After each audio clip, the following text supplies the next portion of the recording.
Good morning. Welcome to Office Hours. This is a show where we answer your technical questions as they relate to media and event productions. You can ask those questions in Mokana, our Q&A system, and vote on those questions, and of course, chat with other people in the community. You can go to officehours.global/join to do that. And of course, if you don't want to log in, we have a more simplified method, askofficehours.global. That's askofficehours.global. You'll get a simple name, contact, and location form there. We'll get that question in, and you can ask those questions 7 days a week. So that's how the system works. Let's get into the questions. Bill, what's our first one? First one comes from Zach Stallsmith in Chautauqua, New York. And Zach wonders, since we have Zoom and VMix, do we know if ZoomISO will be able to eventually work on Windows machines? Bill. So here's the problem, and I am not a programmer. I'm going to start off by saying that, but I understand a little bit about this, and so you got a couple of things going on here. For a program to work on both Mac and PC environments, it has to be something called a universal binary, and I think the universal binaries, at least that was the standard before the M series. I may be talking out of my level of expertise because I'm not sure if the M series chips works the same way. It's a whole new silicon platform, but in the original days, that universal binary could go back and forth. So you didn't have to program one thing for the PC APIs and a different thing for the way the Mac works behind the scenes. So generally, I think programmers either had to limit the feature set in order to make it work on both systems, or they could design to maximize for each individual system. And if they did that, then those programs were very difficult. You had to port them over and make a whole new code base. That's the way I think it works. Somebody with more technical expertise than me, but that's always why I thought, I'm probably not going to get that program that my friend uses on the PC on the Mac side because they just don't have the wherewithal or the interest in doing it for both. Go ahead, Alex. What you're looking for is Pro AV. So the Zoom Rooms Pro AV tools are going to give you much of what you would get with ZoomISO. So you're not really looking to get ZoomISO on Windows. It probably won't happen, but the Pro AV configurations are what you're going to want to look for. And 12:30 today, Andy Carluccio will be talking at Zoomtopia. So probably some of us will probably tune in and watch what he's talking about. I think he's going to be addressing some of those opportunities there. Next question. Douglas Carmichael is up next. He says, what compact audio interface would you recommend that would fit in a laptop bag with a MacBook Pro? I've had good luck with SSL2 in the past, but I'm also thinking about portability. Chris, start us off. I would say it just really depends on what the object is here. Probably if you really want something that's small and really portable and really efficient, you probably want some kind of bus-powered interface. So like the Universal Audio Solo, things like that, something that's not going to require its own external power supply. Now, in my mind, I always kind of want that because there's a complete... There's just a real change in quality when unit has its own supplied power, and so I'm a huge fan of that. But if you have to just be in tight spots and get something real quick, or you want to be able to work on something in a coffee shop and not have to deal with power, whatever, then you want a bus powered thing, and probably Universal Audio is where I would shoot for that. Greg. I absolutely have to agree with Chris on the external power supply, especially if you're using something like phantom microphones. It's not an option for me. Again, the question doesn't really tell us what you're looking for as far as number of inputs, formats. On the really low end, like starting point, I would look at something like the Mo2 M series. The M2, the M4 are both solid entry options, and small stuff with more options, I'd go up to RME. Jeffrey. Yeah, and are you doing it to record a podcast, or are you doing it to do post-mixing or anything like that? That's another question you want to ask, because each audio interface can do different things. I use a lot of IK multimedia. This is the Quattro I/O, so it can do 4 inputs at a time and USB powered, and it can go into your DAW. If I was to get something with faders, I'd probably go towards the Flow 8 because it has a little bit more stability, and you can put it on the desk and it feels like an actual mixer. So those are the two that I would suggest. Marty. So for portability, I've been using the Evo 4 from Audient. It has 2 bus phantom-powered mic inputs, line level outputs for loudspeakers. It has a headphone amplifier. It's got a guitar input, and it's very versatile. It does a really great job, and it's about 3 fingers high. Here, about 3 fingers high. So it's a little bit bulkier than some, but it's got a really solid software. It includes loopback. So for portability as an audio interface, pretty much has everything you need. And there's also a larger one called an Evo 8. Yeah, and they have pretty good interfaces. The interesting thing about the Evos is they have an auto gain function. So if you have no idea how to do gain staging too, it'll just listen to your voice, do a capture, and it'll try to set the levels for you. So that's a really good feature as well. Mickey? Yeah, I have to agree with Craig. Don't really know how much I/O you need, and also what formats is it. I assume because you mentioned SSL2, you're just looking for analog ins and outs, no AES, no MADI, no Dante required. For something like that, I would consider the SSL2 quite a portable unit. That's what I take around with me as my primary interface when I travel around.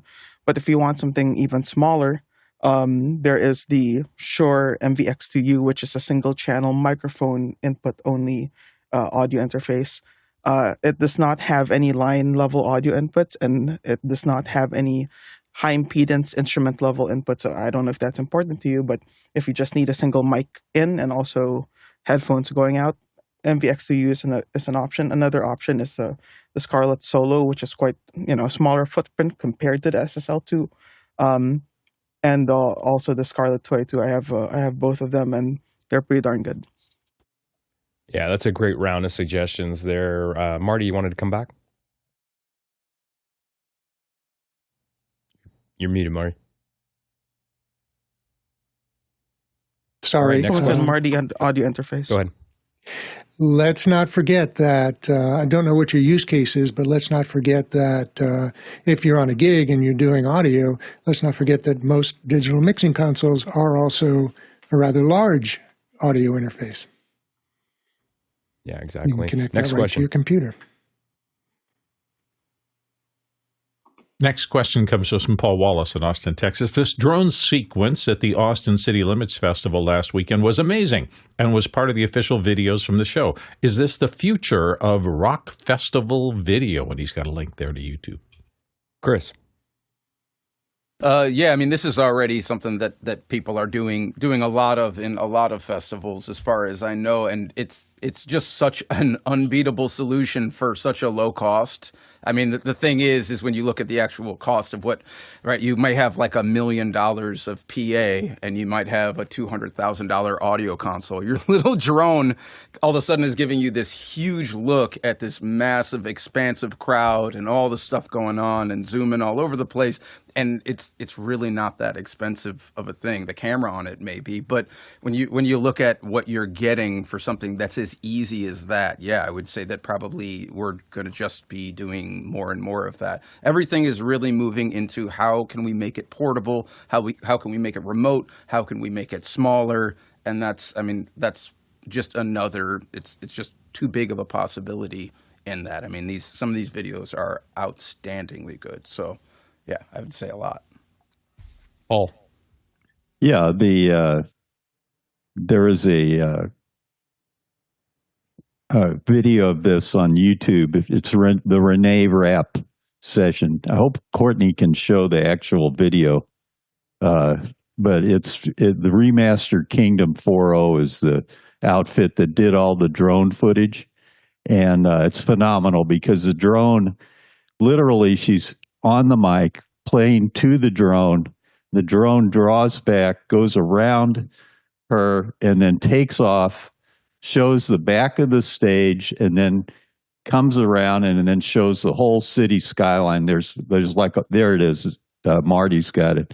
It's like a 1-minute sequence. It's just phenomenal. It's just an amazing sequence showing the whole cityscape. That's not the sequence I'm talking about. There's a link. I've got a link there in Makana which shows the actual sequence. Maybe Courtney, can you show that? Courtney? Oops, Courtney's holding a finger up. So Okay, he's got it. There's Yeah, a the problem sequence. with it, the problem was I couldn't get back to my microphone. The problem with it, you put a link in there, and it's a short shot, and it starts playing as soon as you click on it. And so by the time I move it to the screen, I can show it that link is gone, and it's an extremely long video. So I don't know if I can get back to that. Marty's got it spot going. again. Marty's got it going. Okay. Anyway, what I was going to say, yeah, Chris, it may be cheap because those FPV drones are pretty cheap these days. What really costs you is the liability insurance that you have to fly over a crowd like that. And you have to get a waiver from the FAA to do that and have a licensed pilot, I assume. But those drones, these FPV drones are so fast, and they usually have propeller guards on them. And they're so light. The new one from DJI is only 130 grams, so you're not going to kill anybody if you fly into them, even at full speed. And you're not going to cut anybody up because the propellers have guards on top, bottom, and sides. So they're a little easier to fly. The quality of the video isn't quite as good, though, Right. as all the other cameras. Okay. Next question.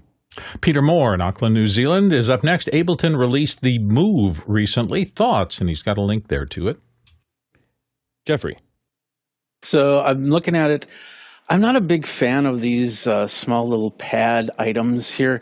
They work in like travel or anything like that, but usually the buttons are really small. They're really hard to hit. So if you got bigger fingers, it's tough to run. And then, of course, you put it into the interface, and sometimes you get some really odd noises off of it. However, this thing could probably work if you're using Ableton as a controller, to just kind of hit between scenes, this thing would work fairly well. So I'd probably have it like next to my keyboard, next to my drum set, so I could just go to a different patch.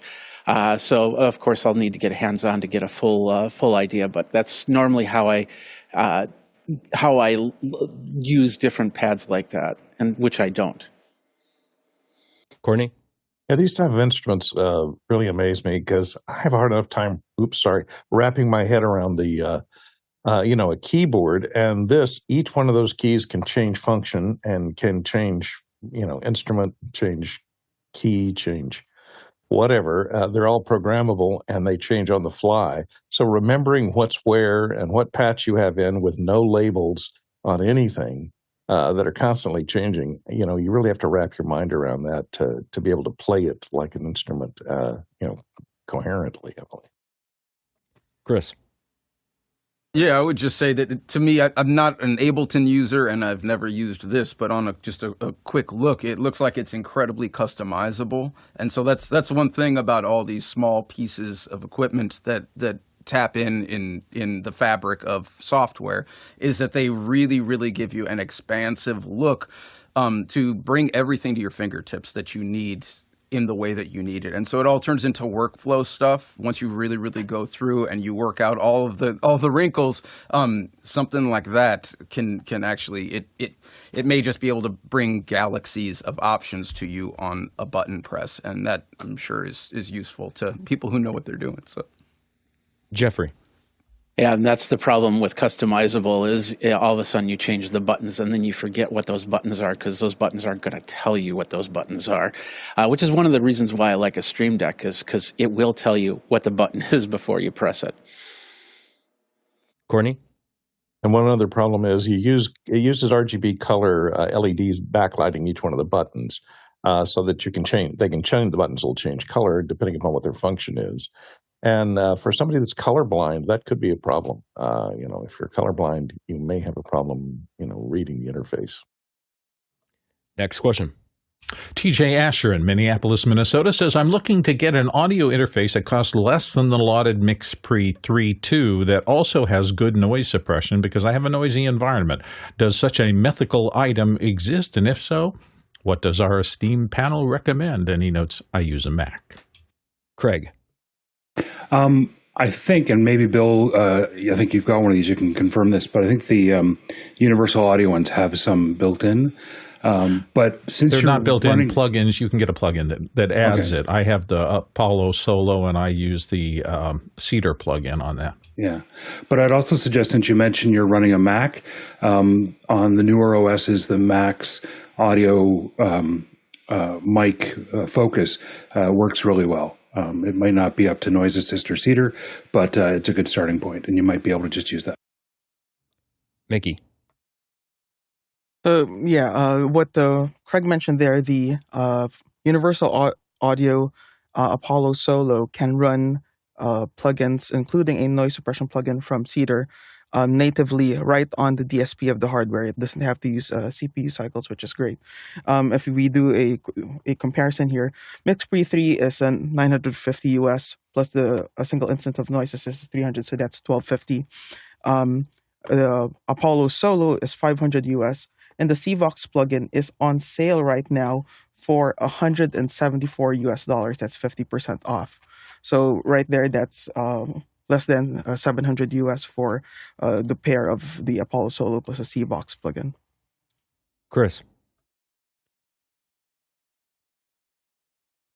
You're muted.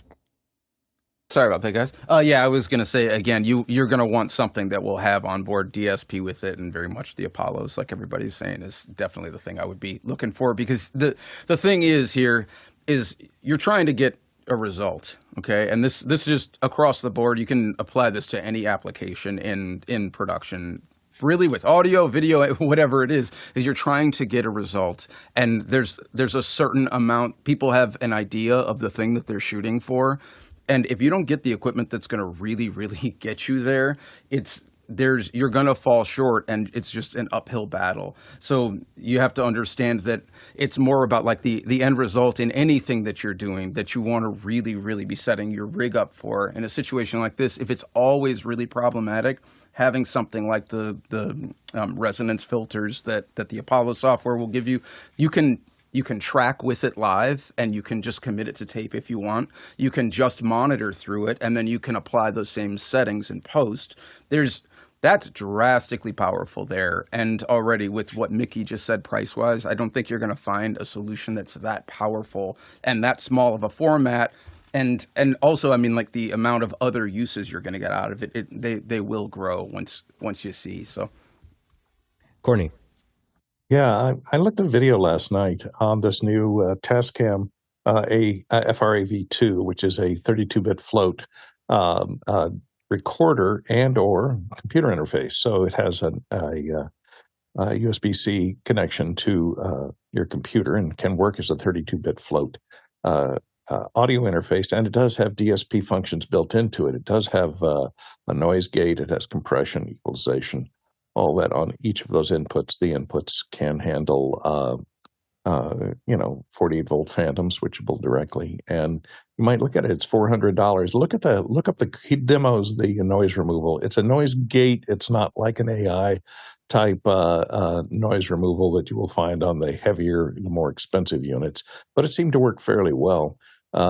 Look up Curtis Judd's website, and he reviews the Tascam FRAV2, and take a listen to that. Chris, you had another thought? I would just also say that when you're looking at this, I don't know exactly what the noisy environment is, but so if you're out in a public place and there's just people loud and talking, that's one thing. But if you're in a room that has problems, I would absolutely be just addressing those problems, or get another room. Like 1,000%. I cannot stress enough the sound of your room, what your room, how it operates and how it allows you to listen and how it controls acoustics. It's the most important thing. It just is, because you can put $20,000 microphones in a bad room and it will capture those horrible reflections really well for you. You'll hear all of the problems all the time. So it's where treatment is so easy. It's the least costly thing in any of this, unless you want it to look really nice. That's where acoustic treatment gets very expensive if you want it to aesthetically look good. Otherwise, packing blankets work really good. Anyone who's doing this stuff, really watch for fire hazards. That's the main thing, is really, really watch your outlets. Make sure you do not have cloth hanging on the floor around anything that could be a problem. So, but yeah, that's what I got. Mickey. Yeah, I totally agree with Chris. Ideally, you'd get a more substantial increase in quality or effect in all the all that you do to get rid of the noise if you do it prior to it even hitting the microphone. But I just want to add that something like an Apollo is designed specifically to be a computer audio interface. You're not, rejiggering a field recorder to, that has some audio interface capabilities to do something that a proper audio interface can do very easily. You have the full Apollo console application that you can use to do very complex routing in, as opposed to having to deal with a little touchscreen and dealing with the limited routing abilities that a field recorder has. So a proper audio interface would be my bet. Alex. Yeah, but one new thing that I've really learned a lot about because of the moving blankets that Chris talked about is a grommet punch. So the problem is you buy these moving blankets and you cannot get they're not going to come with grommets because grommets would scratch your furniture. So they don't come with the grommets, but you need the grommets. And if you want to buy them with grommets, there are companies that put grommets and little hang ties, which are really nice, into the moving blankets, and then that you can hang them to a pole or you can do it. But they're like 4 times more expensive than buying the same moving blankets. So if you spend about, the proper one is about $300 or $400, but you can get them on Amazon for about $60 to $80, and they're a big arm. So you can't get through it with the little punch like this. There's a big arm that comes down, and you'll still need to pre-score it. So what you need to do is lay it out on a table where you can lay the whole thing out. Not that I'm doing this right now, but lay it on a table. You mark all your points. You're going to take. The kit will come with a little peg, and you whack it through the thing, and then you set it on this thing, and you pull it down, and you're going to get nice grommet punches. And that putting grommets in your moving blankets is the key to the operation, because once you have that, being able to hang them, tie them, everything else makes a huge difference in what you're doing. And look for 95-pound moving blankets. They're big and heavy and thick. This I'm also hearing a safety precaution thing here, that this would save your fingers too, right? Well, no, the problem is you're still running that punch, so you do have to be careful with that finger.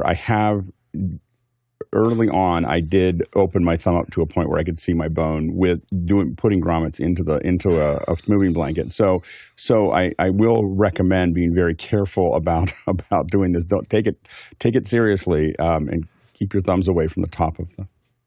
Good advice, Bill. Yeah. Never good to wound yourself so you see the bone. I got to ask the big question: with moving blankets, did you go with the standard pale blue, or did you get the fancy black ones? Black and white. So black and white. There you go. Black on one side, white on the other.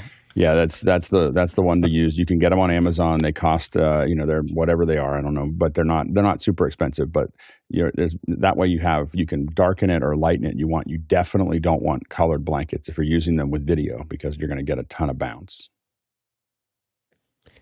Next question. Douglas Carmichael's up next. I've heard some panelists routing their audio into their camera or ATEM Mini. With software like mimoLive, wouldn't it be possible to correct the sync issue with even a separate audio path? Mickey. Yeah, definitely you can dial in additional delay later on in the pipeline. But say in a situation wherein you need to have audio embedded at the camera or at the switcher, connecting it, sending the audio to the camera, and then having it go through the SDI feed into the switcher is an option if it has to be embedded right then and there. Bill. Yeah, and it enables, if you embed it, it enables what is called AFV, or audio follows video, on any switcher, even down to the little ATEM Minis and things like that, which means that your audio and video can be switched simultaneously to different camera sources, and that's really convenient if you need to do that. Jeffrey. It also doesn't guarantee that you're going to get a full audio video switch, especially if you're overloading your computer with other apps and you're running that, because you could easily all of a sudden get out of sync if you bring it into mimoLive, eCam, whatever software you're doing. Going through the HDMI into the ATEM, especially if you got an ISO, so you can actually record the audio track.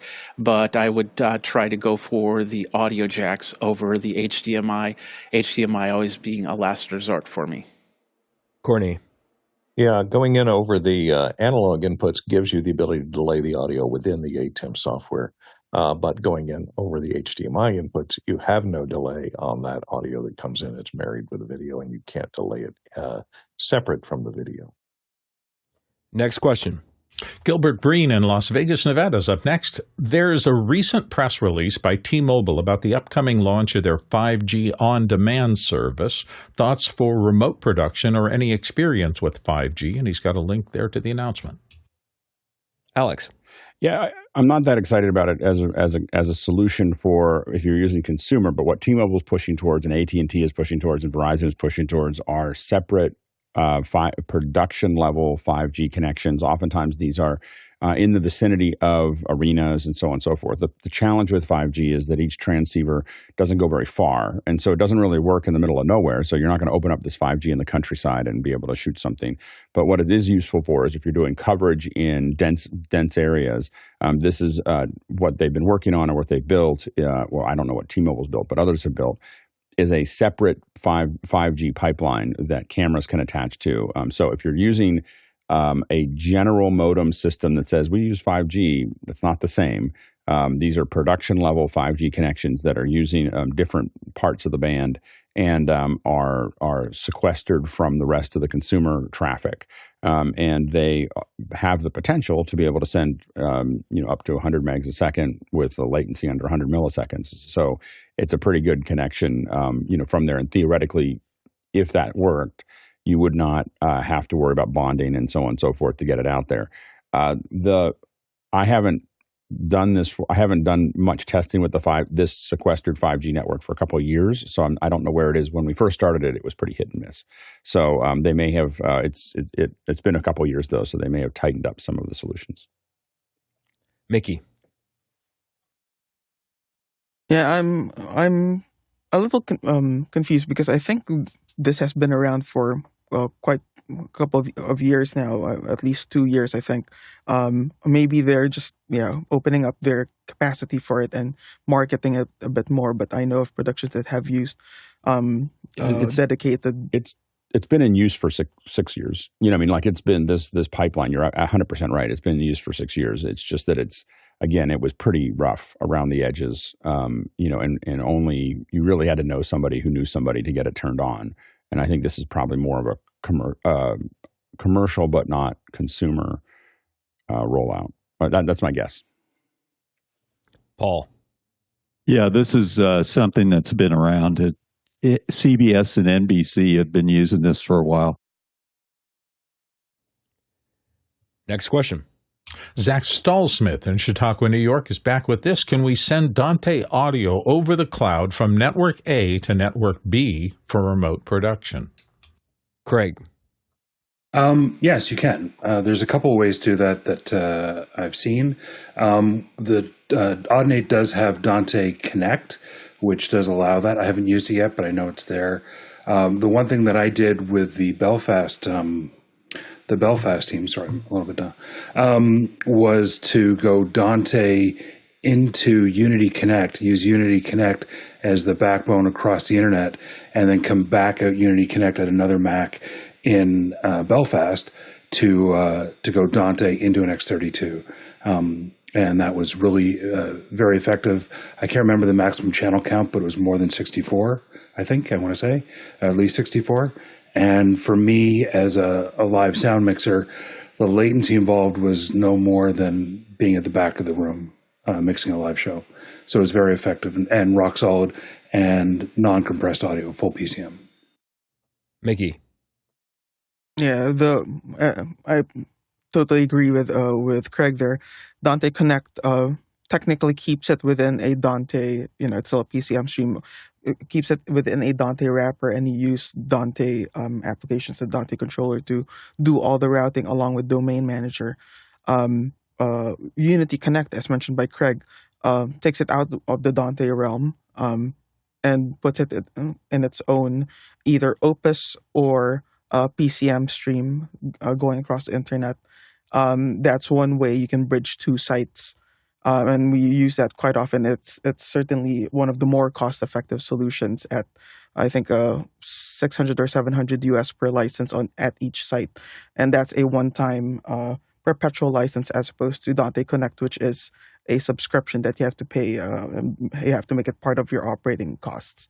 There are other solutions out there, but they're more industrial grade, and you're talking about within the 6 figures US dollars to implement, and usually requires private fiber lines.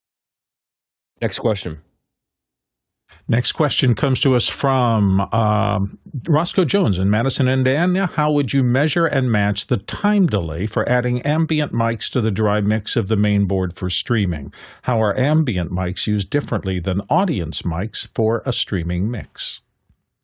Jeff. So in measuring the time delay that you need to delay your board, which is going to be early, because the ambient mics are later, they're farther back in the room, so you're capturing the sound coming off of the musicians and the PA traveling through the room.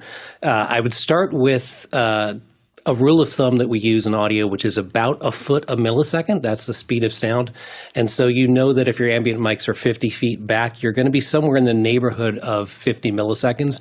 And that's not a good calculation. That is something to use as a check on your later calculations. So you can record your ambient mic, a single ambient mic and a single track, maybe the snare drum of your music, and put that up in a DAW and visually find a transient and measure the difference there. Or if you use any kind of source independent measurement, like I use SpectraFu, and that's doing a transfer curve, that will actually do look at the impulse response, and it will do an automatic calculation to compensate for that, because in order to do source independent measurement, where we are comparing, say, the output of a PA to the output of the board, that needs to compensate for that time delay in order to properly analyze phase. So that's a really accurate way to get that measurement. I will remind you that the precedent effect, that basically the earlier sound source is the thing that gives us, that dominates things about timbre, what the tone color, the general thing, the sound of something, localization, all of that. So if your room mics come in slightly earlier, that will dominate the overall sound tone color. And if your close mics come in slightly earlier, that will dominate your tone color. If they're close enough in mix and you get the timing exactly right, and some musician is moving, you can actually get flanging or phasing in between these. So be careful about getting them exactly, trying to get them exactly right on. We often want the ambient mics to be a few milliseconds later. And the reason we do this is that usually there are things acoustically in the room that are not in the board mix because they're loud enough in the room that they don't need to be turned up. How are ambient mics different from audience mics? Audience mics are usually there to pick up audience and applause, whereas ambient mics are there to pick up the sound of the room and all these instruments that are not a part of the board mix. Drums, those sorts of things are loud enough in the room. Guitar amps are loud enough in the room that we usually don't need to add them to the board mix. Chris. Yeah, this is a great question. So there's a bunch of different approaches here, and it all just depends on what the end goal is, obviously, like anything in production. I would say the best thing, anybody who's working in this type of scenario really, really needs to understand phase and understand what phase sounds like. Because no matter what, you're going to be there with some, headphones or speakers, and you're going to have to make judgment calls when you're doing this, especially if it's live going out.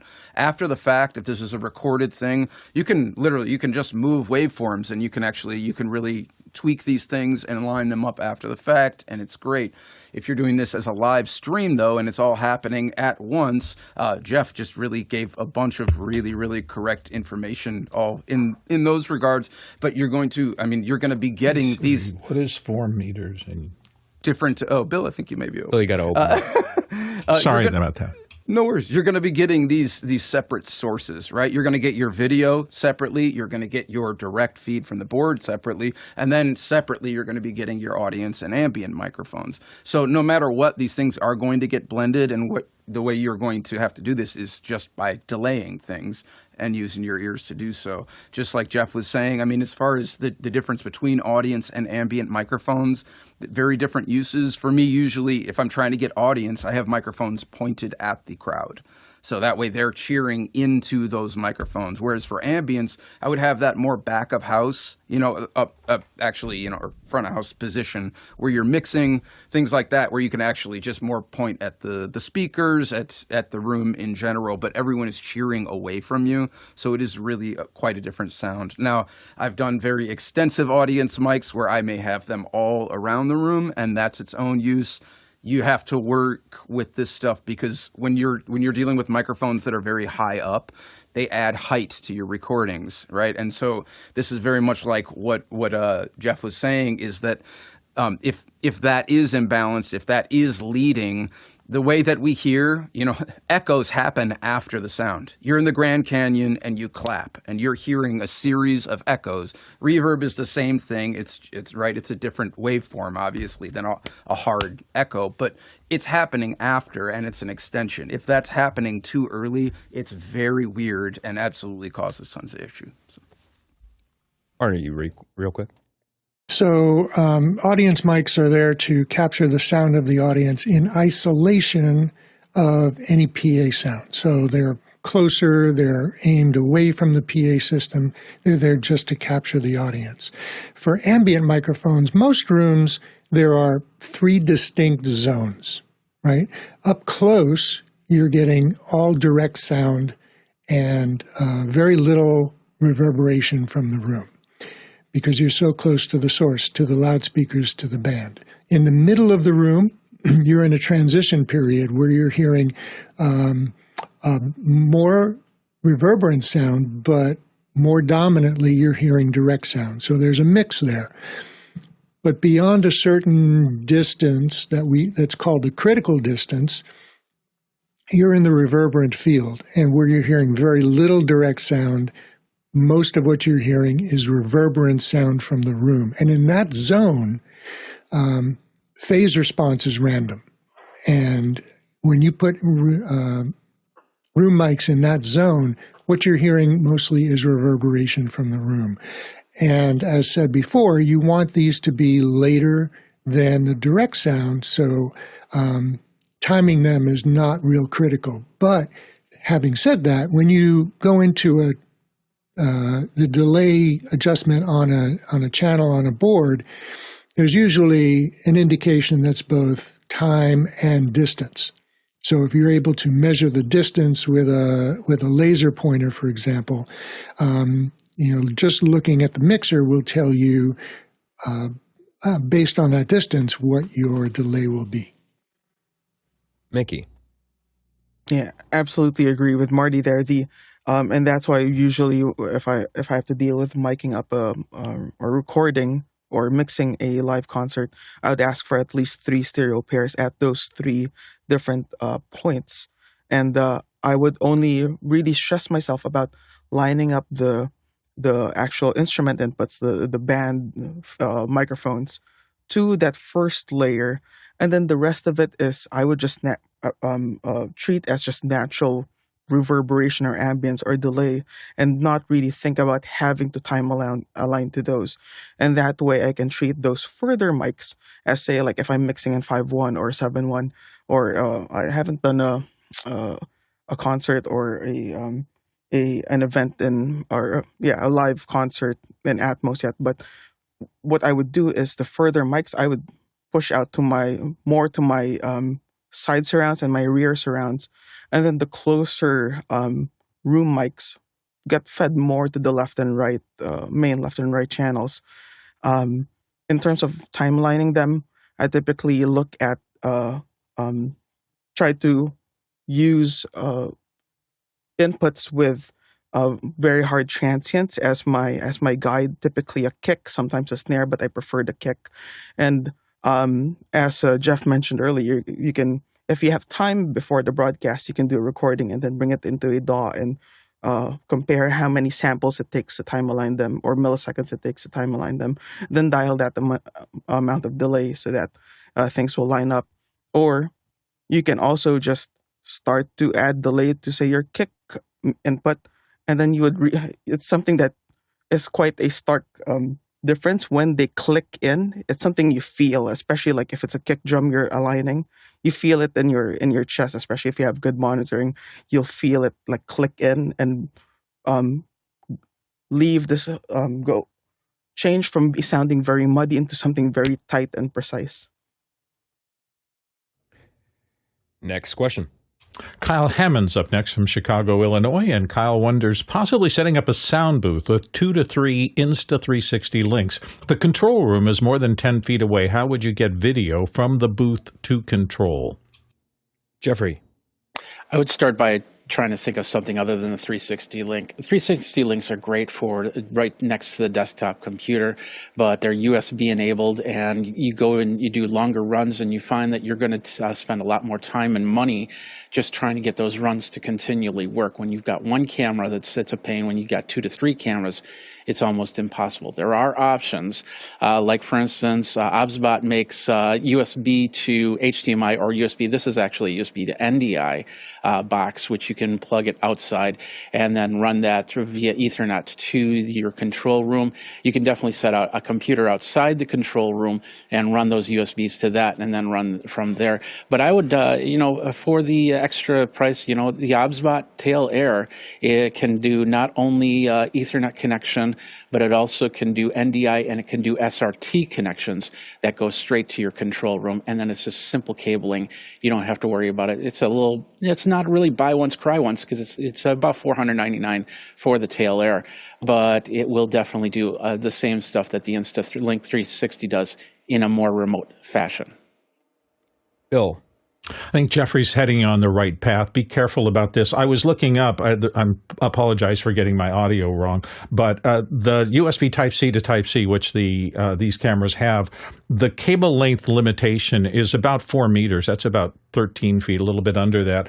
And in a voice booth, since I've had so many and I've wired up so many, by the time you get from the microphone position over to a wall, down to the port that is usually at the bottom of the booth to get a signal cable out, this is assuming you don't want to drill through, which you generally don't want to do in a soundproof booth kind of environment, you're probably at 6 or 7 feet just to get out of the wall of the booth. Then all of a sudden you've got to get another 10 feet. You're way outside the limit of most of these things. So I think, the other thing is, are you controlling it inside? If I was setting this up, I would probably put a little ATEM Mini or something like that, connect the cameras to it, and then send just an Ethernet out with that mixed signal to the control room and let them deal with everything there. But that means that the controller person is inside the booth rather than having somebody be able to switch cameras on the outside. That may not be what you want. So there's just a good little bit of engineering to think through. And I think Jeffrey sent you on the right suggestion that might not be the best camera for this kind of use case.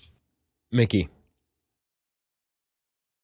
Yeah, for something like this, I would, if you really have to use Insta360 link cameras, I'd probably get a Thunderbolt dock, assuming your computer has Thunderbolt.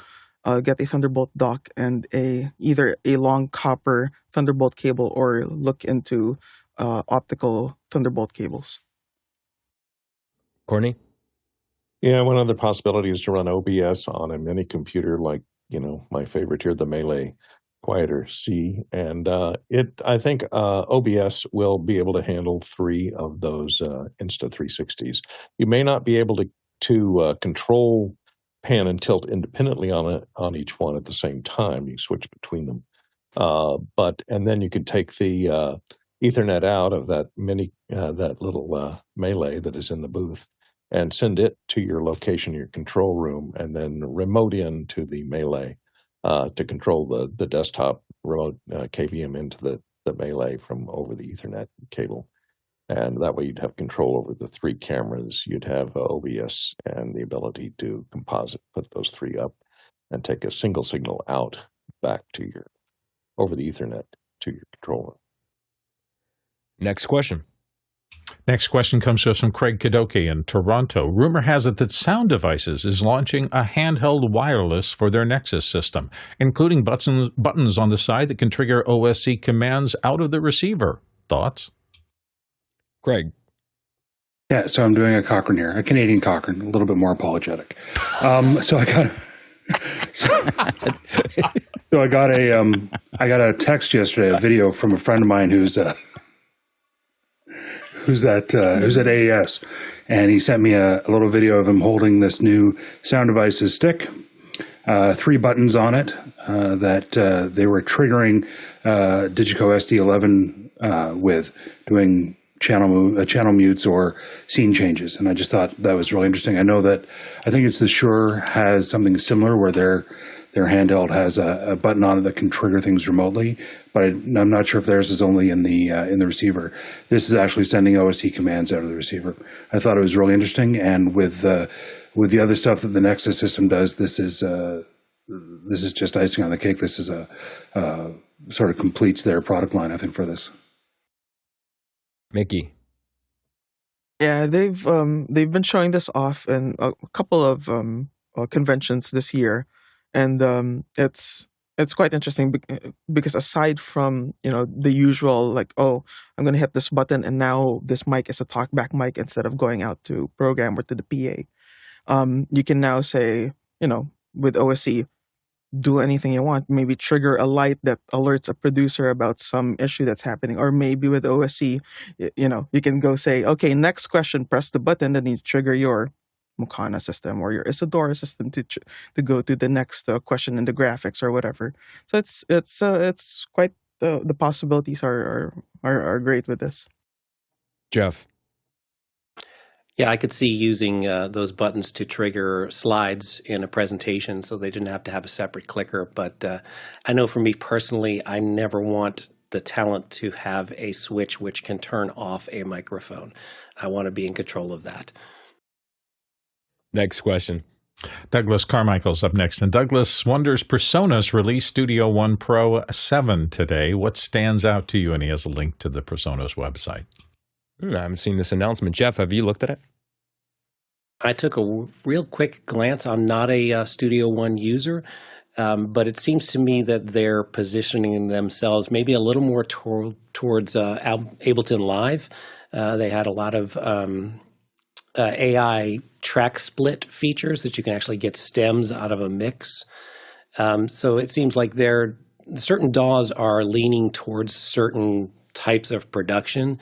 And this seems to put them more towards the Ableton Live beats production, whereas something like Pro Tools tries to be a jack of all trades because it has to work in the post-production video world and in the music world. And so, I think PreSonus is just heading towards their market, and they're going strong into it. Marty.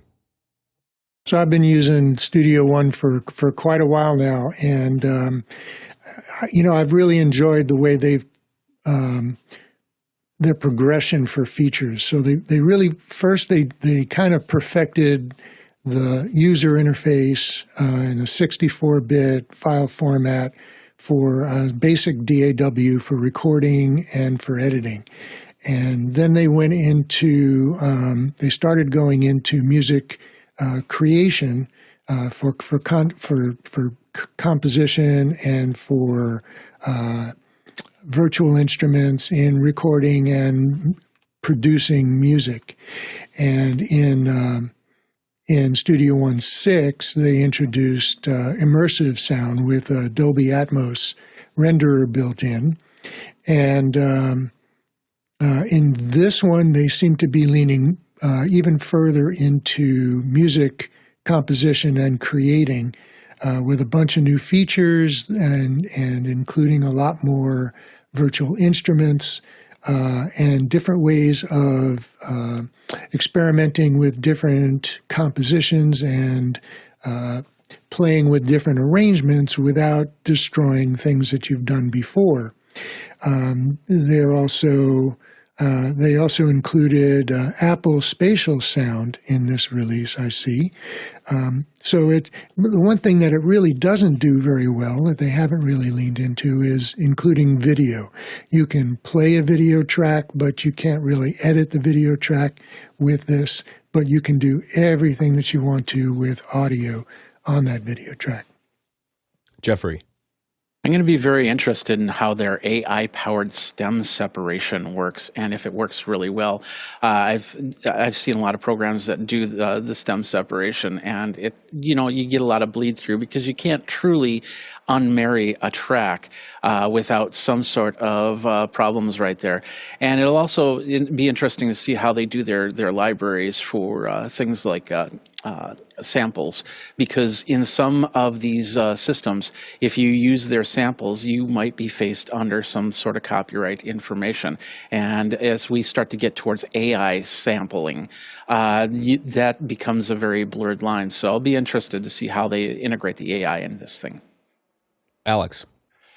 Yeah, the sampling is a really interesting puzzle because I was just looking at that on their website that they'll split into 4 tracks. None of them are Logic is doing this now as well. None of them do it as well as Moises, in my opinion. It's MOISES, I believe. My daughter uses it all the time to break tracks apart so that she can learn them. So basically, she throws them in, it breaks all the tracks out, and because she's got like electronic drums, she can turn the drums up and down and control all of that as it goes through to be able to either play with the drums or take the drums out.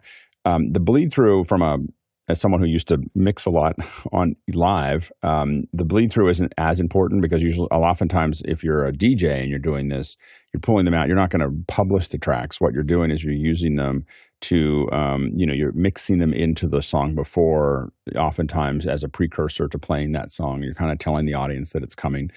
So being able to pull those back out and run them in from a sample is pretty powerful. We used to use, I'm going to show my age, but we used to use Emaxes for that. So we'd have them all, a lot of the stuff, precursors that were programmed into the keyboard, and we were able to fire them off as we went through it. This is a much more powerful way to do that.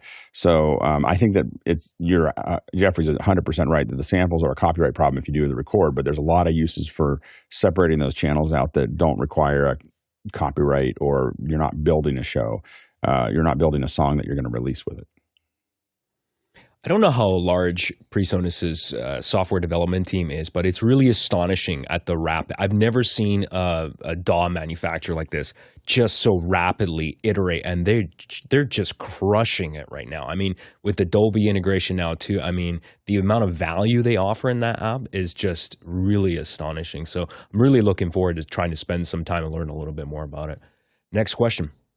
Jeremy Murray in St. John's, New Brunswick is up next. This may not be the place for this question, but would it be possible to get a second hour on audio routing for Mac? I'm personally struggling to figure out black hole. Jeff. Second hour suggestions are always a great thing. There's a place in Discord where you can put those. And if you have specific questions, you should enter those. But first things first, for the Mac, there are 2 places to go. There are the system settings that have a simplified version of input sound settings, output sound settings, and alert sound settings. And then if you want to go deeper, you go into your utilities folder and you find an application called Audio MIDI Setup that has a much deeper setup for the stock sound in a Mac. Craig. Yeah, absolutely. I think the second hour idea is wonderful. But specifically on black hole is really straightforward in that whatever you send into, I think there's a 2-channel and a 64-channel instance of it. I know that's what SoundCloud, or what? No, it wasn't SoundCloud. There's another one, Soundflower, a similar thing. And it's basically whatever you put into channel 1. So if you're going out of an app to black hole channel 1. Anything else you want to listen to it on another app, you choose black hole channel 1, and that's where the audio should show up. There's no mixing. There's no cross-patching. Alex. Yeah, the black hole is pretty straightforward, and I do think that a second hour talking about routing would make sense. Obviously a lot of us use loopback for a lot of these things. It's been a little less stable since they got rid of the ACE solutions. Easier to install, a little harder to use, but I do think that a second hour would make a lot of sense. Next question. Alexander Knight from you in Port Coquitlam, BC. Are there any assignable keystrokes that you can direct a message to a specific user on Unity? Trying to recreate a Streamdeck button with Companion and Vicreo that mutes my mic feed to Zoom, but triggers Unity for reply. Mickey. Yeah, there is a native companion plugin or companion extension for Unity Intercom, and within Unity you can program the button to be a direct to a specific person. So if you add those actions to a button along with your Zoom muting commands, then that's certainly a possibility. Jeffrey.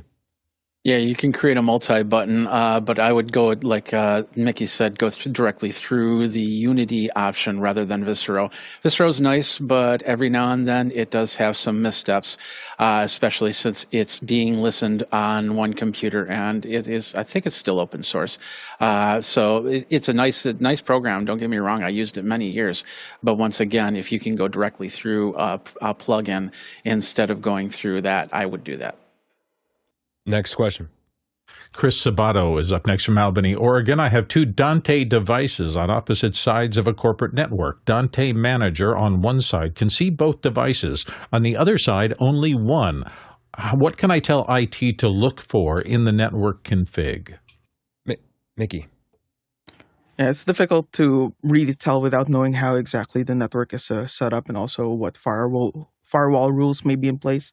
But one thing to make sure of is that multicast, specifically MDNS, is allowed to pass through the network from your individual devices to the Dante controller, Dante domain manager machine, because that's how discovering Dante works.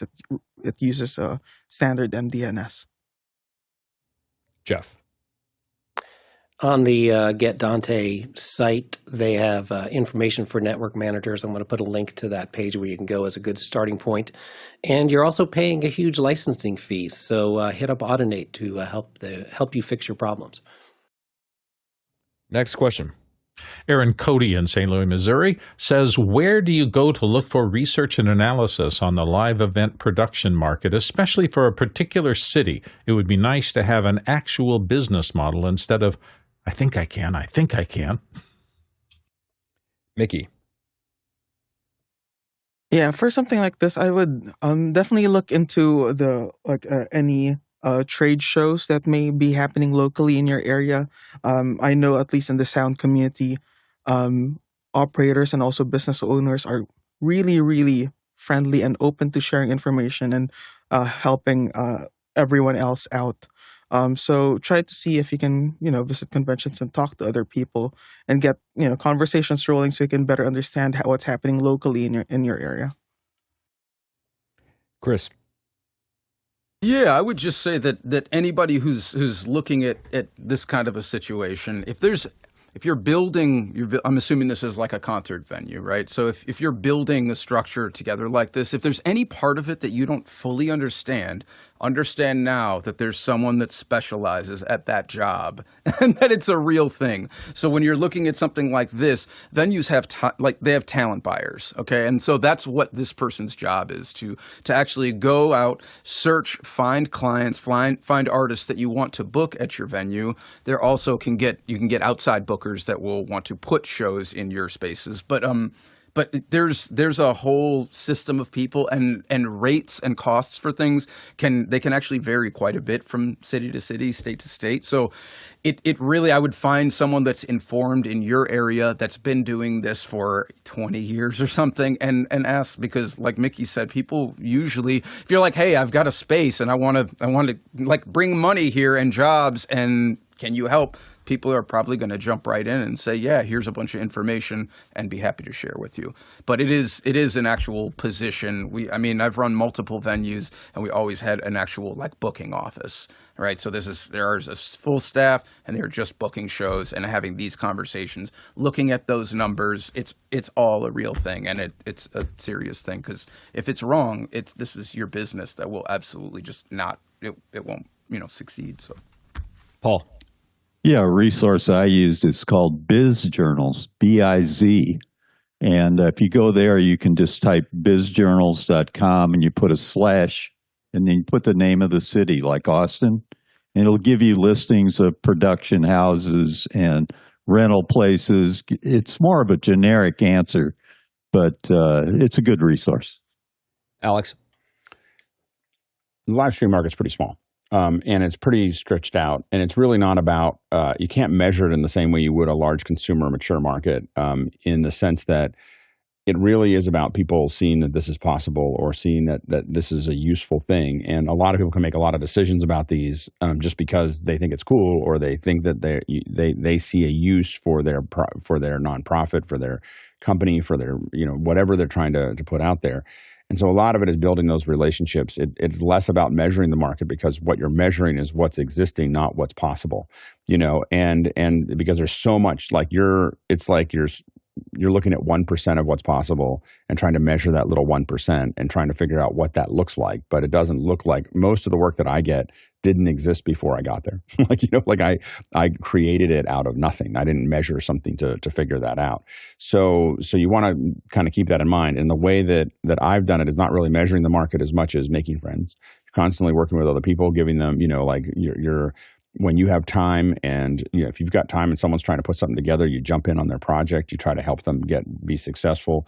You're there to answer questions for people who aren't even clients yet. You're just there to help, and those things oftentimes evolve over months or years. I've had things where I help someone, and 2.5 years later they come back with something that they want to do, or I help them, or 6 months later, or you have to kind of keep pushing that karma out, knowing that eventually that starts to come back around. If you're only looking for things that will pay you, and sometimes you have to, but that's why I always try to have a job that's paying the bills that isn't the thing I'm trying to get into, because the thing I'm trying to get into isn't going to make any money right now until I've built up all of that infrastructure, and then things start to show up, and then I move to that, and then I'm usually on to the next thing too.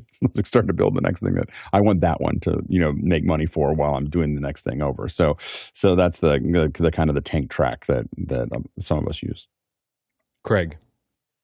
I was just going to say, look into if it's in the city that you're in, which wasn't specified. I would look into organizations like the AES and start going to some of the meetings for within those organizations that are involved in that production. And like Alex was saying, meet people, talk to people, get involved in the community, and that will advance you. Marty.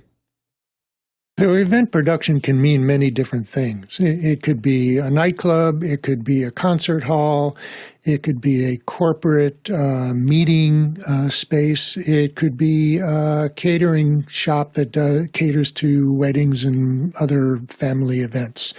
And these are very different business models and very different markets. So think about which one you really want to focus on. And if you're trying to figure out how the business works, try and get a job there. Go in, do whatever job you can, because once you're inside, you'll have exposure to how things are working. Well, that wraps it up. That was a fantastic Power Hour. Thank you to all the wonderful panels. We had a great panel today for bringing your A game. And of course, to you, the producers, for asking these wonderful questions. We did have a lot of questions today. And if we didn't get to your question, maybe check your notes. You can always post it back another day. Of course, if you use the QR code as well, we'll just automatically push it back into the show on another day. And thanks to the wonderful back-end crew, of course, who shows up here 7 days a week to make sure this show happens. We couldn't do this show without you, so thank you very much. If we were to have traveled around the world to answer all these questions, according to the Tlaloc Traversal, we would have traveled 24,000 miles, that's 39,000 kilometers, and 192 million bananas for scale. We'll see you tomorrow. Let's jump into After Hours. That was a great hour. Lots of good questions. Yeah, it was great. Yeah, lots of fun. Awesome. I want a job, guys. Streamdeck microphone now with buttons. Yeah, I can see that being a Mid-Journey prompt very soon. Yeah, exactly.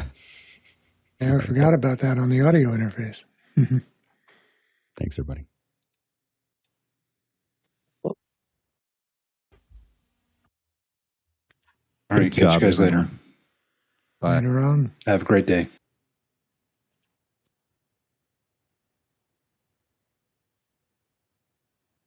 Yes.